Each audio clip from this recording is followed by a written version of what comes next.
ಸಚಿವ ಅವರು ಹೇಳಿದ್ರು ಸರ್, ಈಗ ಬಿಜೆಪಿ ಗೌರ್ಮೆಂಟ್ ಇದ್ದಾಗಲೂ ಇದು ಆಗಲೇ ನಾವು ದಾಖಲೆಗಳೆಲ್ಲ ಕೊಟ್ಟಾಗಿದೆ, ಇನ್ವೆಸ್ಟಿಗೇಷನ್ ಮುಗಿದಿದೆ. ಯಾರು ಶಿಜು ಅವರು ಕೂಡ ರಿಯಾಕ್ಟ್ ಮಾಡಿದ್ದಾರೆ. ಯಾವ ಶಿಜು? ಜೈ ಹಿಂದ್ MD ಈಗ ಮತ್ತೆ ಪುನಃ ಇದನ್ನೇ ಕೇಳ್ತಾ ಇದ್ದಾರೆ. ನೋಡೋಣ ಅವ್ರೇನು ಮಾಡ್ತಾರೋ ಮಾಡ್ಕೊಳ್ಳಿ. ಸರ್, ಇನ್ನು ಕೆಲವು ಸಚಿವರನ್ನ ಈಗ ಕಂಟೆಸ್ಟ್ ಲೋಕಸಭೆ ಚುನಾವಣೆಯಲ್ಲಿ ಕಂಟೆಸ್ಟ್ ಮಾಡಬೇಡ ಪಾರ್ಟಿ ಅವೆಲ್ಲ ಸುಳ್ಳು. ನಾನಿನ್ನ ವರದಿನೇ ಕೊಟ್ಟಿಲ್ಲ. ಅವರು ನನ್ನ ವರದಿ ಕೇಳಿದ್ದಾರೆ. 4ನೇ ತಾರೀಕು ಮೀಟಿಂಗ್ ಇದೆ. ಯಾವ ಸಚಿವರ ಬಗ್ಗೆ ನಾವು ಮಾಡಿ ಬಿಡಿ ಅಂತ ಏನು ಮಾತಾಡಿಲ್ಲ. ನಾವು ಕೆಲವು ಮಿನಿಸ್ಟರ್ಸ್ಗೆ ಇನ್ಚಾರ್ಜ್ ಹಾಕಿದ್ದೆ. ಅವರೆಲ್ಲ ಕೆಲವರೆಲ್ಲ ರಿಪೋರ್ಟ್ಗಳು ಕೊಟ್ಟಿದ್ದಾರೆ. 4ನೇ ತಾರೀಕು ನಾನು ಸಿದ್ದರಾಮಯ್ಯನವ್ರನ್ನ ನನ್ನನ್ನು ಡೆಲ್ಲಿಯವ್ರು ಕರೆದಿದ್ದಾರೆ. ನಾವಿಬ್ಬರು ಹೋಗ್ತಾ ಇದ್ದೀವಿ. ಹೋಗಿ ಅಲ್ಲೇನೋ ಒಂದು ಗೈಡ್ಲೈನ್ ಫೈನಲೈಸ್ ಮಾಡ್ತಾರೋ ಆ ಗೈಡ್ಲೈನ್ ಪ್ರಕಾರ ನಾವೆಲ್ಲ ಕೆಲಸ ಮಾಡಬೇಕು. ಅವೆಲ್ಲ ನೀವು ಯಾವುದೋ ಒಂದು ಮಾಧ್ಯಮದಲ್ಲಿ ಬಂದಿದೆ, ಅದೆಲ್ಲ ಸುಳ್ಳದು. ಮಾಧ್ಯಮದಲ್ಲಿ ಬಂದಿರೋದೆಲ್ಲ ಸುಳ್ಳು.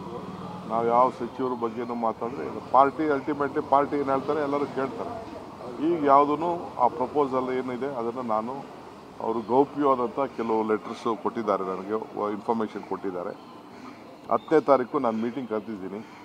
ಬೆಳಗ್ಗೆ ಎಲ್ಲ ನಮ್ಮ MLAಸು ಡಿಫಿಟ್ ಕ್ಯಾಂಡಿಡೇಟ್ಸ್ ಕೆಲವ್ರನ್ನ, ಮಧ್ಯಾಹ್ನ ಕೆಲವ್ರನ್ನ ಮತ್ತು ನಮ್ಮ ಬ್ಲಾಕ್ ಅಧ್ಯಕ್ಷರುಗಳನ್ನ ಕರೆದಿದ್ದೀನಿ. 2 ತಂಡ ಮೀಟಿಂಗ್ ಕರೆದಿದ್ದೀನಿ.